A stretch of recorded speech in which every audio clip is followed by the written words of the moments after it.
በኢትዮጵያ የቱሪዝምና የሆቴል ልማት ኢንዱስትሪ ውስጥ ኩሪፍቱ ሪዞርት የሚለውን ስም ሰምቶ የማያውቅ ኢትዮጵያዊ ማግኘት ከባድ ነው። ይህንን ግዙፍና አንጸባራቂ ተቋም እውን ያደረጉት ባለሀብት ታዲዮስ በለጠ ይባላሉ።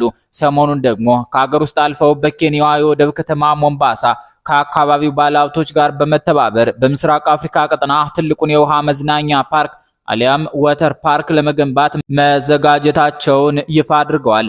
ይህ ዜና የዚህን ኢትዮጵያዊ ባለእይታ አድማስ ዓለም አቀፍ ከፍታ የሚያሳይና በኢትዮጵያና በኬንያ መካከል የቱሪዝም ትብብርን ለማጠናከር ትልቅ ሚና የሚጫወት ነው። ይሁን እንጂ የዚህ ትልቅ ራዕይ ባለቤት የሆኑት የአቶ ታዲዮስ በለጠ ህይወት ጉዞ ዛሬ ላይ ሆኖ ለሚመለከተው ሰው በአልጋ ላይ የተንጠባረረ ሊመስለው ይችላል። እውነታው ግን ከስኬት ጀርባ ያለው የህይወት ጉዟቸው ፈተናን በጽናት በመስበር ህልምን በትጋት በመለወጥና ለወገን በመቆም የተሞላ እጅግ አስተማሪና አርያነት ያለው ህያው ታሪክ ነው።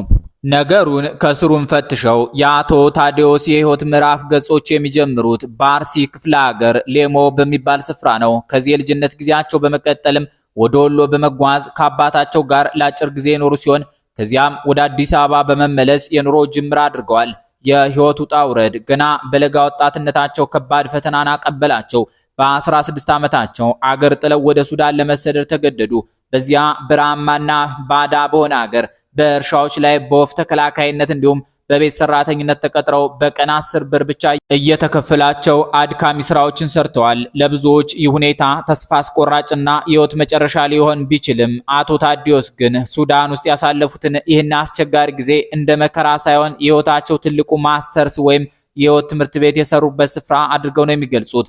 ይህ የችግር እቶን የፈጠረው ብርታት ለቀጣይ ትልልቅ እርምጃዎቻቸው ጠንካራ መሰረት ሆኗቸዋል። ከሱዳን አስቸጋሪ ህይወት ምዕራፍ በኋላ በካቶሊክ ቤተክርስቲያን ስፖንሰርሺፕ ወደ አሜሪካ ለማቅናት በቁ።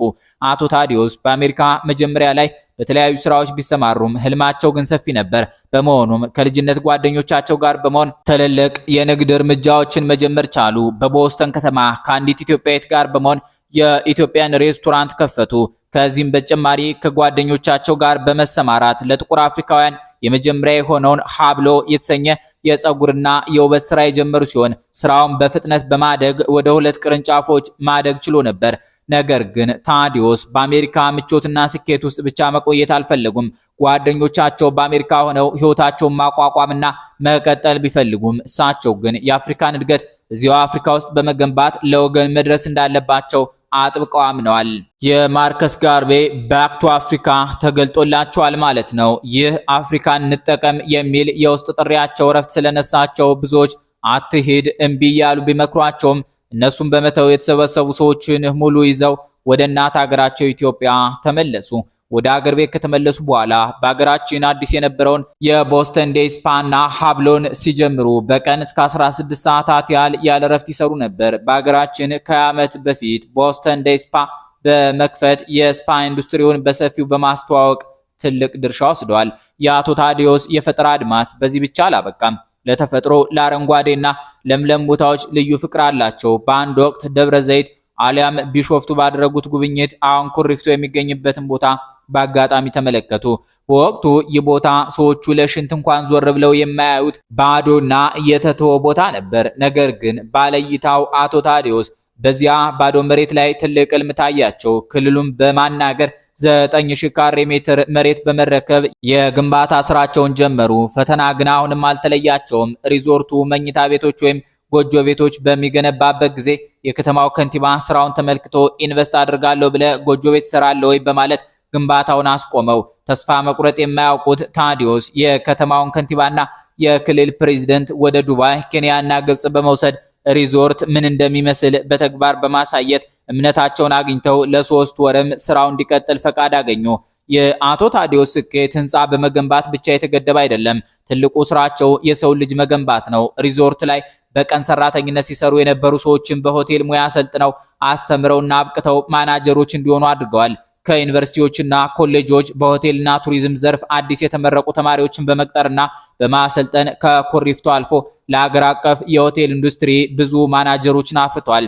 ለስፓው አገልግሎት የተሰማሩት ሰራተኞች በግንባታ ላይ በጉልበት ስራ ይሳተፉ የነበሩ ሲሆን አቶ ታዲዮስ በቅርበት በመሆን ሰራተኞችን አስተምረውና አሰልጥነው ለዚህ ደረጃ አድርሰዋቸዋል።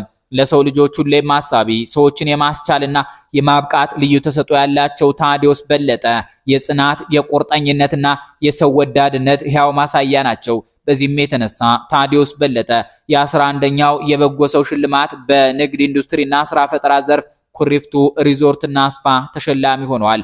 በወቅቱ በ18 ክፍሎች ብቻ የጀመረው ኩሪፍቱ ሪዞርት ዛሬ ላይ ከ150 በላይ አልጋዎችንና በአንድ ጊዜ እስከ 250 ሰዎችን ማስተናገድ የሚችል ግዙፍ ተቋም ሆኗል።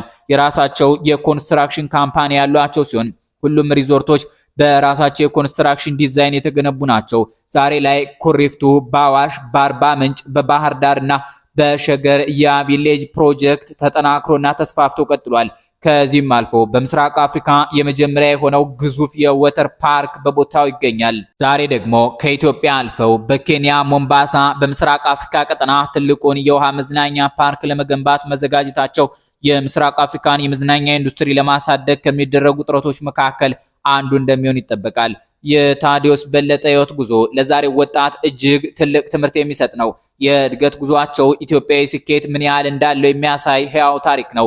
ችግር ማቆሚያ ሳይሆን መነሻ ነው። ከሱዳን በረሃ ጀምሮ በቀን 10 ብር ከመከፈል ተነስቶ እስከ ዓለም አቀፍ የኢንቨስትመንት ከፍታ መድረስ የሚቻለው በሰነፍ ቁጭት ሳይሆን በጽናት፣ በእውቀት፣ ለወገን በማሰብ መሆኑን ይህ ታሪክ በግልጽ ይመሰክራል። ወጣቶች ትልልቅ ህልሞችም አለ በችግሮች ሳይበገሩ በጽናት መቆምና የሀገራቸውን ብሎም የቀጠናቸውን እድገት በእጃቸው መቅረጽ እንደሚችሉም የታዲዮስ በለጠ ታሪክ ትልቅ ማሳያ ነው።